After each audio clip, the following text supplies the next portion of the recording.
nhom trong nom bong bồn ao từ an hàm đòn tiết nơi khăn ông hay trong đang an chu nơi bong bồn sẽ đạp đòn tiết đâm bây giờ dừng căn tại squall căn tại chế bát được có căn tại tam đan căn tại chế bát đây nơi khăn ông phải copy tụm nốt nông cang chụp phục cao sự mùi khăm mùi nè ná đa nơi chụp nơi khăn ông ti cầm băng nơi pre đò pu bom phốt nu nâng bàn chọc nơi cầu lục nơi pre đò miền cướp Prechesda ai tu bông cốm nâng pol pịa pi preyo và thả trong chia ti pưng bùm nè chia bần tiaในtu bông cốm cứ chia preในtu bông cốm hai tu bông cốm tục chật nâng truồng khảo bấy bấtประกอบ chia truồng nâng chui ỏi ai ruột pi lốp rọในเปลี่ยนhai piสกได้วิตนีได้นวมเอยอันตรายขบวนตรงนังกรองไอลอยสลาบตรงให้ไอหนึ่งกรอมชรกในกรอมจมเองสลาบระบอบตรงสกได้ปิดระบอบตรงจีไข่ให้จีอากรอขอบรำไอหนึ่งมันภัยคลายหลายเอาไว้หลายตัวเตียงสกได้สงคลายในเปรยบหรือปรุนในได้ห้าในเปรย์ไงขอประมวยหรือสึกได้เวทนี้ได้ตายเมียนในขนมตีงงดหรือสึกได้ฮันวิเนียได้บ่มพลานในเปรย์ไงตรองพองเอาคุณพระองค์ในไงนี้ชมนังนวมบองปูนเอาไปพิจารณาในบทกปีนี้ได้ชมดะชมนองเชิงท่าอนุอัดได้มาชรอกกรอมลบในเปรียดอขบุบมพอด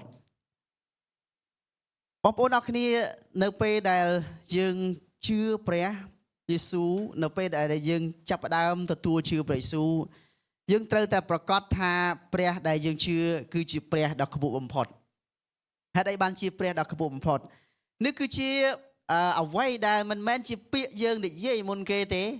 ปันตาจีเปียปุฮอราในเยมุนกีบ่าคือในเป้ได้ปุฮอราtừชูบบทโตในภูมิเบตลฮัมคือในเป้ได้ปุเกทวายยันโบเชียกับยานเซ็งให้เกิดสารดำกลางให้กิปราบทาเปรียดอกขบุบมพอดบ่าประตูใบเป้นั่งประองในโตในเชียติรุโตกระดอยปันตาตุ่มนี้บันปราบทาคือพระองค์นูไอคือจีเปรียดอกขบุบมพอดจังมาเชียในไงดิตาเปรียดอกขบุบมพอดแต่เยืองกำปงแต่ชื่อให้แต่โลกดาวิดกำปงแต่อธิษฐานกำปงแต่สวายรกแต่พระองค์จีเปรียดอกเด็กปีมวยแต่เยืองในเย่ต่างเย่ทากันไล่นาเป็นนัดกันไล่แต่ขบุบมพอดคือจีกันไล่แต่มีสวัสดิ์บมพอดจังมันเชียบาสันเชียมึงยังเมื่อเปลมีนตึกจุ่มน้นหรือก็มีนปัญหาไอ้ยังปราเปียธาสมบัยแต่ปัจจุบันนี้เปได้มีสงครามคือเก็บปราเปียธารอกตีตูลสวัสดิ์เพียบจิบเสปราเปียนี่คือปราเปียนเปได้มีตึกจุ่มน้นบ่าจังรอกตีตูลมีสวัสดิ์เพียบบ่าจังมีในทากันไล่ได้มีคู่คือจิกันไล่ได้มีสวัสดิ์เพียบจังตาในเป้ได้ยังเยี่ยมปียังชรอกคราวหมุนลบในเปรียดอกขบุบมพอดตาพระองค์นู้เอาสวัสดิ์เพียบตัวยังไงตาพระองค์นู้นังประดาเอายังไงในชีวิตหรือก่อนในเอาไว้ได้ชีสวัสดิ์เพียบในក្នុងชีวิตរបស់យើងហើយสวัสดิ์เพียบนู้ชีสวัสดิ์เพียบยังไม่สวัสดิ์เพียบแต่ตรมรูปกายหรือก็สวัสดิ์เพียบแต่เลือกในไอ้เสียงเตี้ยได้ยังตระกาได้ยังนังกิดพิจารณาจมวยนังขี้จุดนักตีมวยได้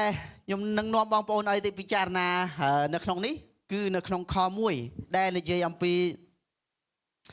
ตรงชีเปรียได้มีนกรุบอำนาจประเจษดาในขนมคอมวยมันปรับทาเนนาได้เนื้อจวบขนมตีกำบังในเปรียดอกผู้บำพด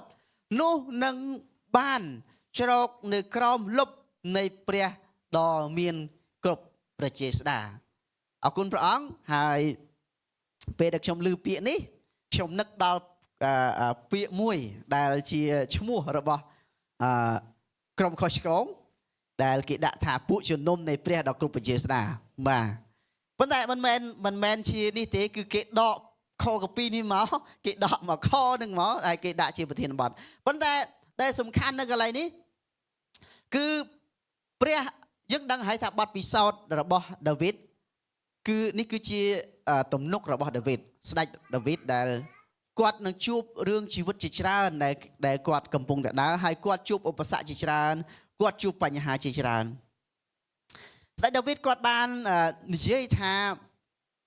បានសរសេរនិពន្ធថាអ្នកណាដែលនៅជាប់ក្នុងទីកំបាំងនៃព្រះដ៏ខ្ពស់បំផុតនោះនឹងបានជ្រកក្រោមលប់នៃព្រះដ៏មានគ្រប់អំណាចប្រជាស្ដានេះគឺដាវីតគាត់សរសេរហើយគាត់លើកទឹកចិត្តខ្លួនឯងហើយព្រះハតីរបស់ព្រះគឺបែបដូច្នោះដែរពីព្រោះបទពិសោធន៍របស់ដាវីតជួបសត្រូវច្រើនណាស់សត្រូវជុំវិញតែម្ដងហើយបើសិនជាគាត់មិនមានជំនឿយ៉ាងប្រកបប្រជាជាមួយនឹងព្រះទេនោះគាត់នឹងធ្វើឲ្យគាត់បាក់ទឹកចិត្តនឹងធ្វើឲ្យគាត់មានសេចក្តីភ័យខ្លាចហើយគាត់នឹងមិនបន្តជំនឿគាត់ជាមួយនឹងព្រះបានទេប៉ុន្តែនៅពេលដែលគាត់ជួបបញ្ហាហើយគាត់បានអធិដ្ឋានហើយគាត់បានទូលអង្វរទៅកាន់ព្រះអង្គហើយគាត់អធិដ្ឋានសុំព្រះដើម្បីនឹងជួយធ្វើម៉េចកុំឲ្យសត្រូវដែលគេកំពុងតែធ្វើបាបគាត់មានអំណាចលើគាត់បានអញ្ចឹងមកជានៅពេលដែលយើងច្រកក្រមឬក៏នៅពេលដែលដាវីតច្រកក្រមមលប់នៃព្រះដ៏ខ្ពស់បំផុតព្រះដ៏ខ្ពស់បំផុតនោះទ្រង់គឺជាព្រះដែលមានអំណាចបើសិនជាយើងច្រកក្រមអ្វីមួយដែលអត់មានអំណាចនោះมันអាចនឹងមានអ្វីមកការពារបានទេនេះគឺជាអ្វីបានជានេះគឺជាអ្វីដែលមនុស្សជាច្រើនឬក៏មានប្រទេសជាច្រើនដែលគេឲ្យខ្លួនគេច្រកក្រមលប់អ្វីមួយដែលមានអំណាចខ្ញុំឧទាហរណ៍ថាបច្ចុប្បន្នមានប្រទេសជាច្រើនទៅចូលបកសម្ព័ន្ធជាមួយនឹងប្រទេសដែលមានអំណាចដូចជារុស្ស៊ីឬក៏ដូចជាចិនឬក៏ដូចជាអាមេរិកជាដើមឬក៏ដូចជាអឺរ៉ុបជាណាតូជាដើមហេតុអីពីព្រោះគេដឹងថានៅពេលដែលគេអត់មានអ្វីមួយដើម្បីការពារគេទេនៅពេលដែលជួបបញ្ហាអ្វីដែលគេកំពុងនោះគឺនឹងជួយគេនៅពេលដែលគេឧបសគ្គប៉ុន្តែបើសិនជាអត់មានសង្គមបច្ចុប្បន្ននេះគឺត្រូវតែមានបែបហ្នឹងតែម្ដងពីព្រោះបើអត់មានបែបហ្នឹងទេមានអ្វីមកដល់គឺនោះគេនឹងជួបបញ្ហាធំមែនទែនហើយភាគច្រើននៅពេលដែលគេចោះនៅក្នុងបកសម្ព័ន្ធគឺគេមិនដែលបោះបង់ចោលគ្នាទេបានជានៅពេលដែលយើងច្រកក្រោមមលប់នៃព្រះដ៏មានគ្រប់បញ្ជាស្ដាមានន័យថាយើងចូលនៅក្នុងមលប់របស់ព្រះអង្គហើយព្រះអង្គមិនដែលបោះបង់ជើងយល់ទេព្រះអង្គមិនដែលបោះបង់ចោលយើងទេដូចជាស្ដេចដាវីតនៅពេលដែលគាត់ចូលក្រោមមលប់ហើយគាត់បន្តជំនឿគាត់នៅក្រោមមលប់របស់ព្រះអង្គមិនដែលបោះបង់គាត់ម្ដងណាមួយឡើយនេះគឺជាសំខាន់នៅក្នុងជីវិតរបស់ស្ដេចដាវីតហើយនេះគឺជាអ្វីដែលព្រះដែលដាវីតច្រកក្រោមមលប់គឺជាព្រះដែលទ្រង់មានអំណាចគ្រប់បញ្ជាស្ដាហើយដាវីតគាត់ឆ្លាតព្រះដែលអត់មានអំណាចគាត់មិនអាចចូលច្រកបានទេគាត់មិនអាចបន្តជំនឿគាត់ជាមួយព្រះអង្គទេប៉ុន្តែគាត់ច្រកក្រោមមលប់ដែលព្រះដែលអាចនឹងជួយគាត់បាន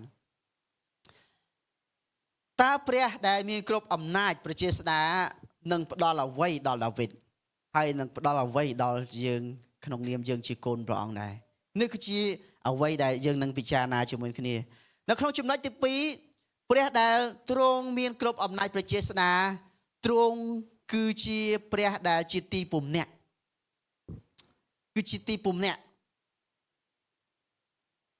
នៅក្នុងខ2ដល់ខ3បានប្រាប់ថាឯទូបង្គំដាវីតគាត់បាននិយាយឯទូបង្គំនឹងពោលពីព្រះយេហូវ៉ាថាទ្រង់ជាទីពឹងពំនាក់ជាបន្ទាយនៃទូបង្គំគឺជាព្រះនៃទូបង្គំហើយទ្រង់ទូបង្គំទុកចិត្តនឹងទ្រង់ពិតប្រាកដជាទ្រង់នឹងជួយឲ្យឯងរួចពីលោភរបស់នៃព្រាន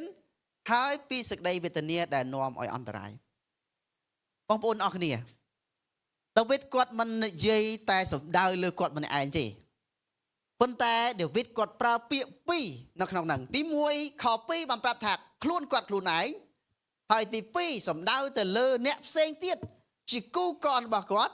ឬក៏ជាអ្នកចំនួនក្រោយនៅពេលដែលអានព្រះបន្ទូលនេះបាទជានៅក្នុងខ3បានប្រាប់ថាពិតប្រាកដជាទ្រង់នឹងជួយឯងដាវីតគាត់មាននិយាយថាមិនមែនត្រឹមតែព្រះអង្គដែលខ្ពស់បំផុតនឹងជួយគាត់ម្នាក់ឯងទេប៉ុន្តែអស់អ្នកណាដែលទីពឹងដល់ព្រះដ៏ខ្ពស់បំផុតនោះព្រះអង្គនោះឯងនឹងជួយឯងដែរជួយឯងពីអីគេលោភនៃនេះព្រានឬក៏និយាយថាពីសត្រូវពីអ្នកដែលព្យាយាមបំផ្លាញយើងព្រោះដាវីតគាត់ជួបជាមួយសត្រូវជាច្រើនដូចខ្ញុំនិយាយមិញថាសត្រូវដាវីតជុំទឹះមែនទែនជុំទឹះប៉ុន្តែដាវីតអាចឈរមាំបានគឺដោយសារតែគាត់ទុកចិត្តដល់ព្រះដាវីតអាចបន្តជីវិតរបស់គាត់បានដោយសារតែគាត់មានព្រះគឺជាអ្នកការពារគាត់ជាអ្នកដែលគាត់ទីពឹងនេះគឺជាអ្វីដែលយើងបាននឹងពិចារណានៅក្នុងជំនឿរបស់យើងពេលខ្លះយើងនឹងមិនអាចពឹងព្រះអង្គបាន 100% ដោយសារមិនមែនព្រះអង្គមិនមានអំណាចក្នុងការទីពឹងទេប៉ុន្តែចិត្តយើងមិនបានដាក់ទាំងអស់ទៅកាន់ព្រះអង្គនេះគឺជាអ្វីដែលជាសំខាន់ចឹងបានជាចំណុចទី2តើព្រះដ៏មានចំណុចទី3តើព្រះដែលគ្រប់មានអំណាចព្រះអង្គខ្ពស់បំផុតព្រះអង្គជួយអីព្រះអង្គផ្ដល់អីចំណុចទី3គឺព្រះដ៏ខ្ពស់បំផុតព្រះអង្គដ៏មានគ្រប់បច្ចេស្តាទ្រង់គឺជាខែលការពារដ៏រឹងមាំ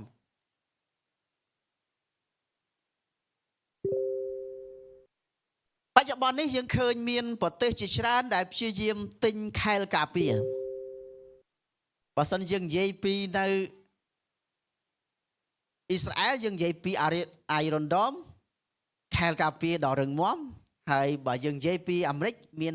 ខែលការពារជាច្រើនហើយក៏គេមានបង្កើតខែលការពារផ្សេងទៀតដែលយើងឮអំពីព័ត៌មានដែលត្រាំគាត់ប្រាប់ថា Golden Dome ហើយណាផ្សេងគេបង្កើតខែលដើម្បីអីដើម្បីការពារប្រទេសរបស់គេដើម្បីកុំឲ្យមានសត្រូវណាមកធ្វើបាបបងប្អូនហើយនៅពេលដែលយើងជឿព្រះយេស៊ូវនៅពេលដែលយើងជឿមានជំនឿលើព្រះយេស៊ូវគឺព្រះអង្គនោះឯងគឺជាខែលដ៏រឹងមាំដាវីតគាត់បានប្រាប់ថានៅក្នុងខ4ប្រាប់ថាទ្រង់នឹងក្រុងឯងដោយស្លាបទ្រង់ហើយឯងនឹងជ្រកនៅក្រោមចំអេងស្លាបរបស់ទ្រង់ពិតប្រាកដសេចក្តីពិតរបស់ទ្រង់ជាខែលហើយជាអាវក្រោះនៅពេលដែលខ្ញុំឃើញរូបស្លាបនេះកូនកពិតរូបនេះវាមានចលនាប៉ុន្តែដល់ពេលខ្ញុំសេវមកវាអត់មានចលនាទេដោយសារតែវាមានច្រើនមែនទែនហើយឃើញថាសត្វនេះគេវាការពារកូនវាបានល្អមែនបងប្អូនហើយបទពិសោធន៍ដាវីតគឺគាត់បានដឹងថាព្រះដែលគាត់ជឿគឺជាព្រះដែលគឺជាខែលការពារដ៏រឹងមាំមែនទែនសត្រូវមកប្រឡោះណាក៏មិនឈ្នះដាវីតទេហើយពិតប្រាកដដាវីតមិនមែនជាអ្នកខ្លាំងអីប្រហែលទេប៉ុន្តែអ្នកដែលខ្លាំងចាំជួយដាវីតនោះគឺជាព្រះរបស់ដាវីតនោះគឺជាព្រះដាវីតរបស់ដាវីតហើយចឹងបានជានៅពេលដែលជួបបញ្ហាដាវីតគាត់មិនមែនលើកទឹកចិត្តតែគាត់ម្នាក់ឯងទេប៉ុន្តែគាត់បានដាវីតបានសរសេរឲ្យលើកទឹកចិត្តទៅកាន់អ្នកជឿចំនួនក្រោយថាទ្រង់នឹងក្រុងឯងដោយស្លាបរបស់ទ្រង់ហើយឯងនឹងនៅក្រោមចំអេងស្លាបរបស់ទ្រង់សេចក្តីពិតរបស់ព្រះអង្គគឺជាខែលហើយក៏ជាអាវក្រោះដែរនេះគឺជាសំខាន់នៅក្នុងពេលដែលពេលយើងជឿព្រះយេស៊ូវនៅពេលដែលយើងចាប់ផ្ដើមជឿព្រះយេស៊ូវតើយើងបានចាត់ទុកព្រះអង្គគឺជាអ្វីពេលខ្លះយើងនឹងចិត្តយើងទៅមុនហើយព្រះអង្គមកជាក្រោយបាទប៉ុន្តែក្នុងជីវិតដែលជួបបញ្ហាបើសិនជាយើងនិយាយអំពីលោកីពេលដែលអត់ជួបបញ្ហាគេអត់ដែលស្រែកថាពុទ្ធោទេព្រោះពាក្យពុទ្ធោនេះ គេស្រែកនៅពេលដែលជួបបញ្ហាអត់ប្រហែលជាយើងនឹងមានបទពិសោធន៍ដូចគាត់ដែរដូចលោកកៃដូចក៏ដូចយើងពីមុនដែរយើងនឹងស្រែករកព្រះអង្គតែពេលដែលយើងជួបបញ្ហាទេយើងនឹងស្រែករកជំនួយតែពេលយើងជួបបញ្ហាប៉ុន្តែដល់ពេលយើងសុខសាន្តយើងអត់សូវបានស្វែងរកព្រះអង្គទេដោយសារយើងគិតថាអីសុខសាន្តហើយត្រូវហើយវាសុខសាន្តហើយអត់ស្អីប៉ុន្តែពេលខ្លះពេលដែលយើងអធិដ្ឋានសុំព្រះអង្គនៅពេលសុខសាន្តដើម្បីកុំឲ្យមានបញ្ហាអាក្រក់ណានៅថ្ងៃខាងមុខទៅពេលខាងមុខនេះគឺជាអ្វីដែលដាវីតចង់ប្រាប់យើង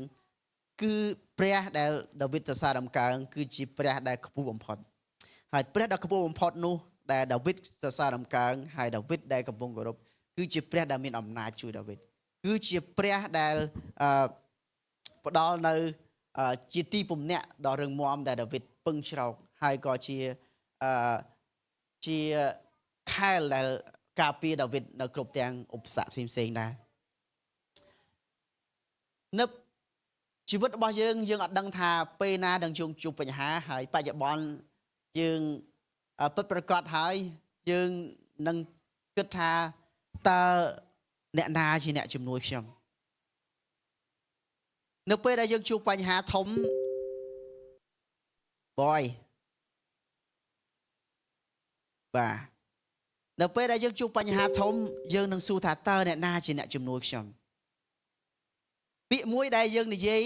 ជាទូទៅប្រាប់ថាបើយើងមិនខ្លាំងគ្មានណាគេជួយយើងទេបាទពាក្យមួយដែលយើងនិយាយថាបើយើងមិនខ្លាំងមិនមានអ្នកណាជួយយើងទេពិតប្រាកដហើយដូច្នោះជារឿងត្រឹមត្រូវបើយើងមិនខ្លាំងអត់មានអ្នកណាជួយយើងមែនខ្លាំងរឿងអីបើសិនយើងគិតពីទំនាក់ទំនងខ្លាំងទាំងទំនាក់ទំនងខ្លាំងទាំងបើសិនយើងនិយាយអំពីប្រទេសនិងប្រទេសខ្លាំងកាត់ទូតតែកាត់ទូតវាតតែយើងមានគេឈ្មោះល្អដែរបើយើងមានគេឈ្មោះល្អ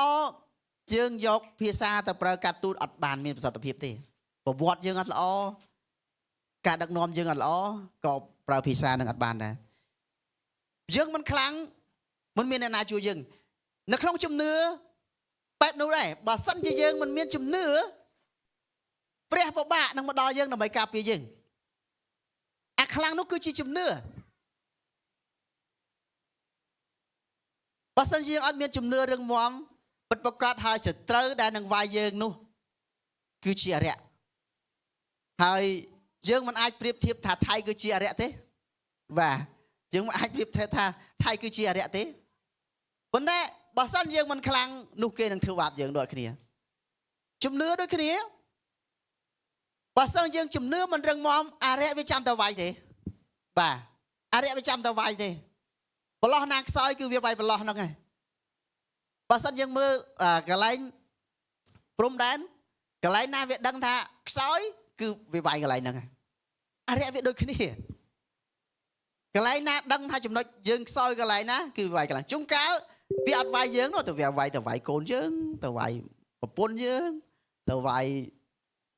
អ្នកផ្សេងជុំវិញដែលវារំខានអារម្មណ៍យើងដែរវារំខានអារម្មណ៍យើងដែរអញ្ចឹងពេលហ្នឹងទោះចង់មិនចង់យើងក៏ខ្សោយវាហ្នឹងហើយទោះចង់មិនចង់អញ្ចឹងបានជាដើម្បីឲ្យខ្លាំងយើងត្រូវតែពង្រឹងខ្លួនឯងហើយជំនឿនេះនៅក្នុងព្រះអង្គចាំការពារយើងប៉ុន្តែសំខាន់យើងបណ្ដោះជំនឿខ្លួនឯងក្នុងការទុកចិត្តព្រះអង្គដូចជាដាវីតដែលគាត់បណ្ដោះខ្លួនឯងរហូតឲ្យគាត់នៅតែរឹងមាំទោះបីឧបសគ្គយ៉ាងណាក៏ដោយគឺត្រូវតែរឹងមាំគាត់ត្រូវតែខ្លាំងហើយខ្លាំងនោះមិនមែនខ្លាំងកម្លាំងកាយអីប្រហែលទេប៉ុន្តែជំនឿរបស់គាត់ជំនឿគាត់ពីព្រោះគាត់ដឹងថាមានតែការទុកចិត្តព្រះអង្គទេដែលគឺជាខែលដ៏រឹងមាំសម្រាប់គាត់សម្រាប់ការពារគាត់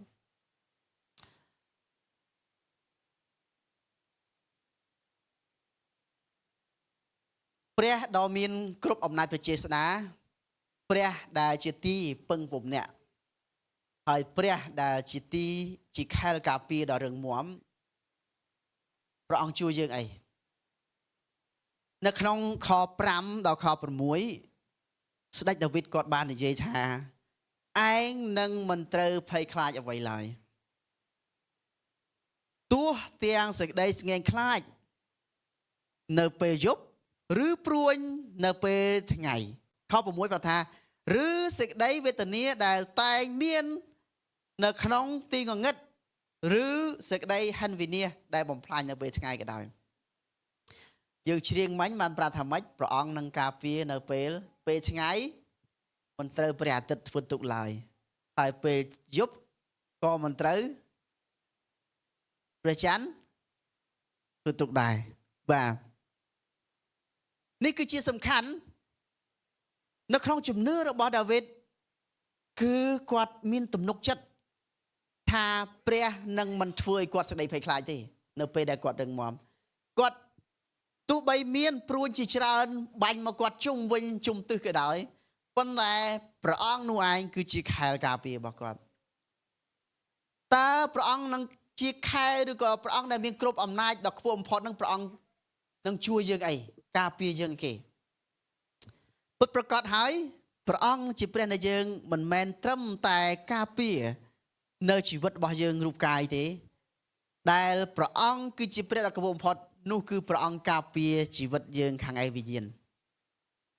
លើសទាំងរូបកាយនោះគឺជាវិញ្ញាណ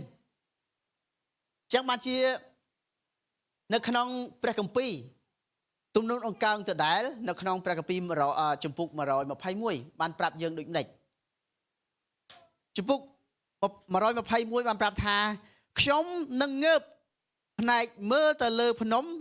ទៅឯភ្នំតើសេចក្តីជំនួយដែលជួយដល់ខ្ញុំមកពីណាសេចក្តីជំនួយរបស់ខ្ញុំមកតែពីព្រះយេហូវ៉ាទេគឺជាព្រះដែលបង្កើតផ្ទៃមេឃនិងផែនដីទ្រង់នឹងមិនដែលឲ្យទ្រង់នឹងមិនឲ្យជើងអ្នករអិលភ្លាត់ឡើយព្រះអង្គដែលថែរក្សាអ្នកទ្រង់នឹងមិនផ្ទុំរលាវឡើយមើលព្រះអង្គដែលរក្សាអ៊ីស្រាអែលទ្រង់នឹងមិនដែលងុកងុយក៏មិនដែលផ្ទុំលក់ឡើយខ5ព្រះយេហូវ៉ាទ្រង់ជាព្រះដែលថែរក្សាអ្នកព្រះយេហូវ៉ាទ្រង់ជាម្លប់នៅខាងស្ដាំអ្នកនៅពេលថ្ងៃអ្នកនឹងមិនត្រូវព្រះអាទិត្យធ្វើទុកឡើយហើយនៅពេលយប់ក៏មិនត្រូវព្រះច័ន្ទធ្វើទុកដែរអរគុណព្រះអង្គនៅពេលដែលកាលណានិយាយអំពីភ្នំនោះសំដៅទៅលើបញ្ហានៅពេលដែលជីវិតយើងជួបបញ្ហាពេលខ្លះយើងនឹងស្រែករកថាតើជំនួយខ្ញុំមកពីណាអ្នកណាមកជួយខ្ញុំអ្នកណាមកជួយខ្ញុំនេះគឺជាសំខាន់បានជាដាវីតគាត់ប្រាប់ថាសេចក្តីជំនួយរបស់ខ្ញុំគឺមិនមានមកពីណាទេចំណុចសំខាន់គឺខ្ញុំត្រូវតែរឹងមាំជាមួយនឹងព្រះអង្គហើយព្រះអង្គនោះឯងគឺជាព្រះដែលជួយខ្ញុំហើយគឺជាព្រះដែលមិនឲ្យខ្ញុំធ្លាក់រអិលព្រះអង្គនឹងរក្សានៅក្នុងខនេះយើងឃើញពាក្យរក្សា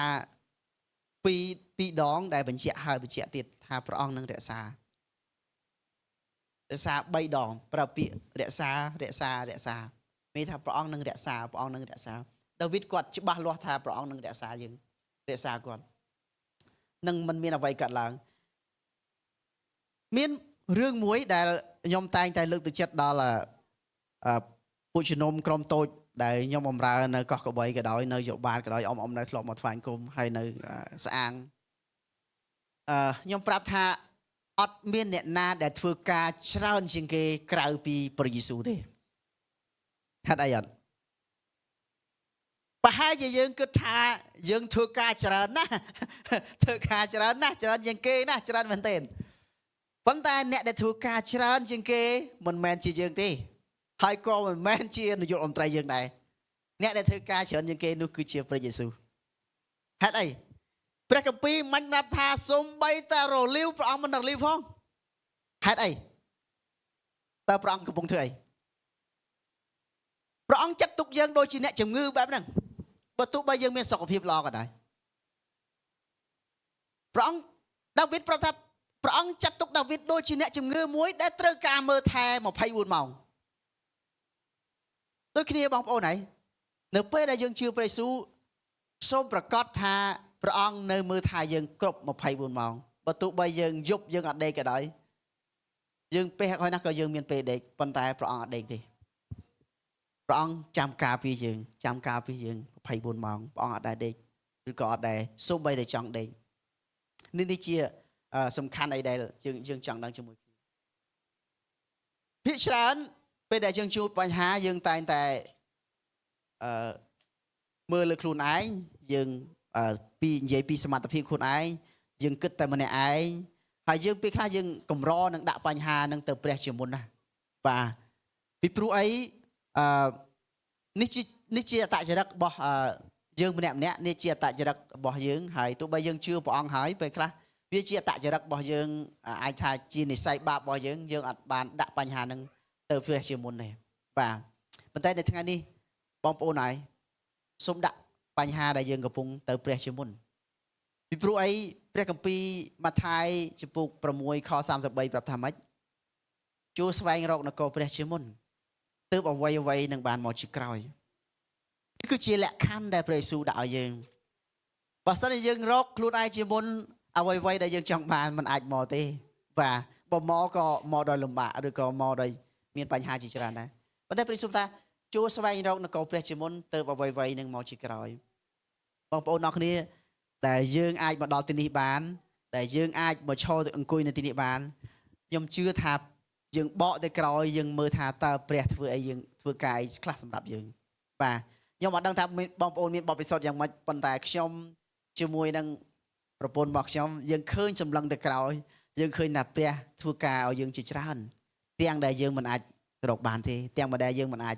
ព្យាយាមបានឬក៏ធ្វើការបានទេប៉ុន្តែទាំងអស់គឺជាព្រះដែលធ្វើឲ្យនោះហើយគឺជាព្រះដែលយើងជឿនោះហើយគឺជាព្រះដែលដាវីតគាត់ជឿបាទដោយសារអត្តពលនៃអំពើបាបมันធ្វើឲ្យយើង